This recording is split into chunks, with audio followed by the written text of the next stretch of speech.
Now, as a dire situation persists in Ukraine, there are growing concerns that Vladimir Putin may be readying to launch a nuclear attack in response to the recent success of the war-torn nation. NATO has been urged to take a stronger stand against Russia or risk an increasingly barbaric war. Well, joining us now, someone who knows all about this conflict and many others, former British commander Richard Kemp, Colonel Richard Kemp.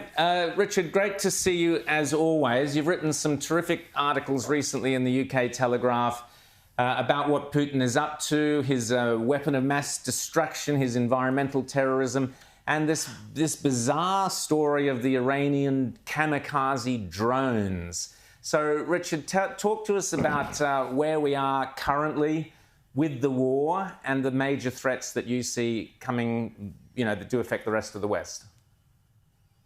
Well, I think, the drone question is an important one because it doesn't just affect Ukraine, of course, it affects the whole world because it has indicated something we hadn't really appreciated before, which was the full extent of the new axis of evil that exists between Russia and Iran. And Iran have been supplying thousands, now are contracted to supply 3,000 drones and then ballistic missiles on top of that to Ukraine to carry out attacks against, to Russia to carry out attacks against Ukrainian citizens. And we've seen these taking place. The Ukrainians have been quite successful at shooting them down, but nevertheless, many have got through and they've caused severe damage not only to the population, but also to infrastructure, including energy infrastructure there. And there have been Iranians operating some of these drones and teaching the Russians how to operate the drones.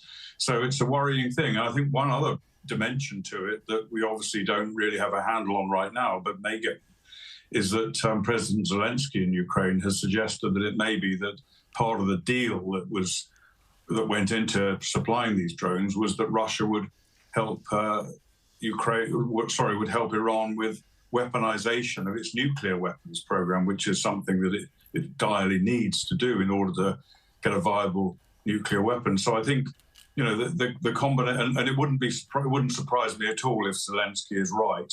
So I think, the combination of those various factors should ring very, very severe alarm bells for the whole world. And beyond that, we've got in overall terms, the conflict has been relatively slow on the ground in recent days and weeks since the Ukrainians launched a major offensive in the east and again in the south. We've seen Russia reeling under these offensives. We've seen Russian mobilization, but not yet really kicked in to the extent that the Russians are able to fight back effectively against the Ukrainian advances. So and as winter is setting in there now, I think we might see significant offensives by either side, but I think it's more likely to go relatively slow over the winter period. James. Well, so Colonel Kemp, where does this then go? Can you take us forward to what does the end game for this war look like? Because you just flagged that winter is coming and that there could be, a long, cold, difficult stalemate sort of situation playing out there over the coming months. What is the end here? Is there any negotiated settlement that can be made with Russia, or does this have to end, as some people say, with actually Putin being removed from office? Well, I don't see that there can be a negotiation. Putin is not going to negotiate to withdraw, shall we say, from Ukraine, even from the south and the east where he made advances in since this war began, let alone the Crimea, which he seized in 2014.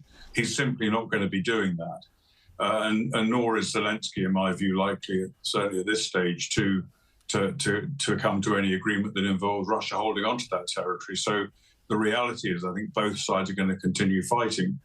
Russia's building up its forces with mobilization. We've seen 300,000 Russians in mobilization now, although that doesn't necessarily translate into a huge number of combat forces on the ground.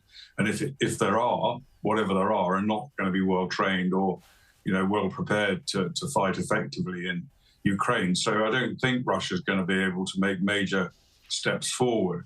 Ukraine, I think we should be concerned about because they've been fighting very hard and they've taken very, very severe casualties. and they're heavily dependent on Western support from Europe and the United States in particular. And that support, I believe, is beginning to wane. I hope I'm wrong in that assessment. But I think as we get into the winter, and particularly in Europe, countries in Europe suffer increasingly from energy shortages and higher energy prices and general cost of living prices as a result, to a very large extent, of this war.